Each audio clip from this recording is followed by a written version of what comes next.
So my concern is on the tariffs. Who pays tariffs, Mr. Secretary? No. Answer the questions I asked, please. I only have 5 minutes. Who pays tariffs? Sorry. Well, who pays tariffs? Sorry, Mr. Secretary, please. Excuse me. The question is very simply, who pays tariffs, Mr. Chairman? I'd like him to answer that question. Well, He wants to answer other questions. Well, Congressman, if the exporters they dislike tariffs so much, why wouldn't they? If I think what you're trying to get me to say. Did you remember the question? I'm not sure you did. Who pays tariffs? It's a very complicated question. Reclaiming my time. People pay tariffs, right? Reclaiming my time, Mr. Secretary. Scott Bessent just got confronted with the simplest question in economics: who actually pays tariffs? And the fact that he couldn't give a straight answer should set off alarms. Because the truth is, tariffs aren't some abstract trade war weapon. They're a tax that lands squarely on American consumers and small businesses, no matter how politicians try to spin it. Thank you, Mr. Chairman. And thank you, Mr. Secretary, for being with us. On tariffs, the fact that last year we had an effective rate of about 2.5%. I think the Yale Budget Lab, and I believe you went to Yale, has said that effective rate is closer to 28%, the highest since 1901. I know that some of that's changed because the tariffs are on again, off again, some on again, some off again, somewhat chaotic. I believe as your term is what, Crazy Ivan style. I compare them to how a monkey throws dung. You're not exactly sure where they're going to land. And that's the concern I have as a small business owner, and I know Ms. Luzenkamp-Perez is as well. You know, I've got small businesses really worried. You made a comment about while cargo volumes have dropped 60%, you see this as a temporary detox. But for a small business that's getting by day to day, that's much bigger. You talked about Main Street. We want to finally focus on Main Street, not Wall Street. I think you were at a global investor conference in Beverly Hills yesterday. That's the cocktail party where you mentioned the Crazy Ivan theory. And before that, you were at a JP Morgan Chase World Bank private investor summit. All those things are not Main Street, right? Main Street is an auto body repair, a specialty printer. So my concern is on the tariffs. Who pays tariffs, Mr. Secretary? No. Answer the questions I asked, please. I only have 5 minutes. Who pays tariffs? Sorry. Well, who pays tariffs? Sorry, Mr. Secretary, please. Excuse me. The question is very simply, who pays tariffs, Mr. Chairman? I'd like him to answer that question. Well, he wants to answer other questions. Well, Congressman, if the exporters dislike tariffs so much, why wouldn't they? If I think what you're trying to get me to say. Did you remember the question? I'm not sure you did. Who pays tariffs?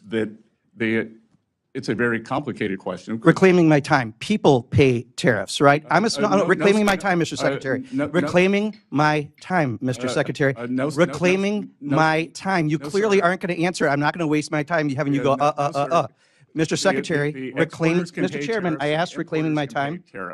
Mr. Chairman, and I asked to reclaim my time. Did I not? No, I said reclaiming my time because he's clearly not answering it. So, yeah, so as a small business owner, and unfortunately I like that time back since you failed to recognize me for 30 seconds. So I just recently from one of my suppliers got the tariff surcharge on things. And in addition to the tariff surcharge, guess what else got raised? American-made walnut plaques.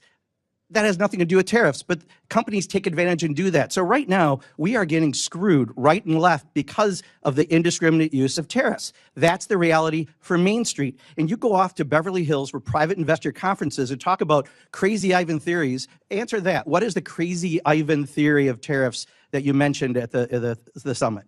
Well, first of all, sir, I've had meetings with more than 50 small lenders. So I want to clarify that.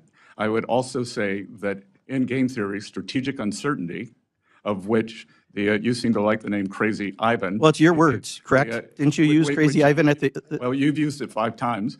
And that's the question, Mr. Chairman. I am saying the strategic uncertainty is part of negotiations. That should we say, here's what we'll accept. Please take this. Okay, I've got your answer. Thank you. I'm going to reclaim my time again.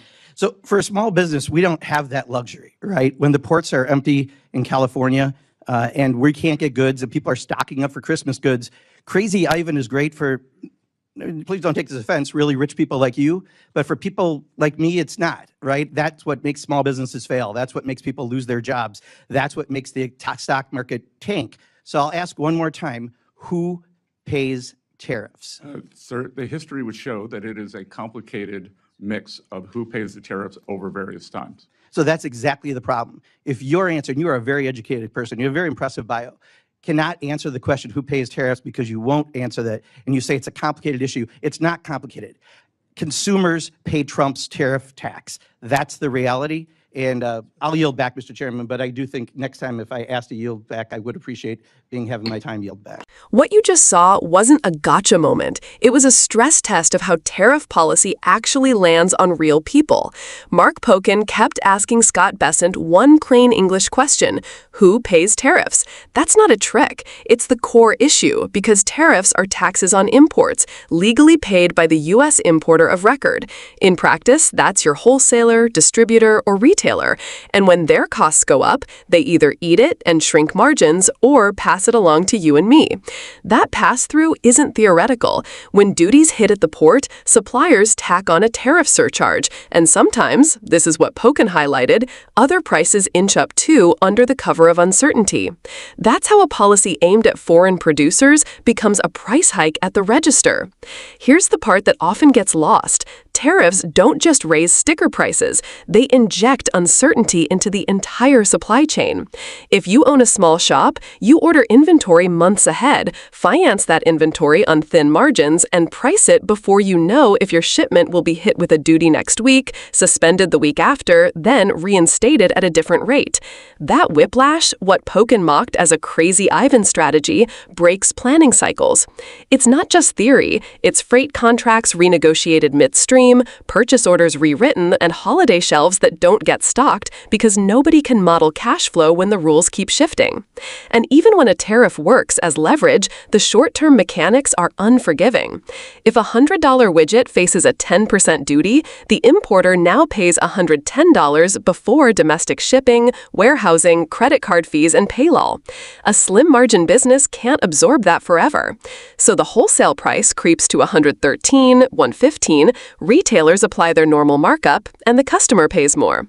Multiply that by components rather than finished goods, screws, resins, chips, and you get the laddering effect. Each step in the chain adds its own markup to a slightly higher base. That's why small manufacturers feel tariffs in their bones before economists see it in top-line CPI. Pocan also dragged this debate out of the marble hallways and into the storefront. Main Street doesn't trade in game theory. It trades in invoices due Friday. When ports slow or carriers reroute to avoid duties, lead times stretch, businesses stockpile, tying up cash, and lenders tighten terms because the risk model looks worse.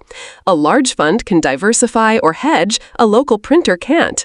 That's the asymmetry he kept hammering. Unpredictability benefits actors with buffers and punishes the ones without them. There's another piece worth understanding. A trade deficit isn't the same thing as losing. Economically, the trade balance tracks a broader savings-investment gap. When Americans invest more than we collectively save, we import both goods and capital.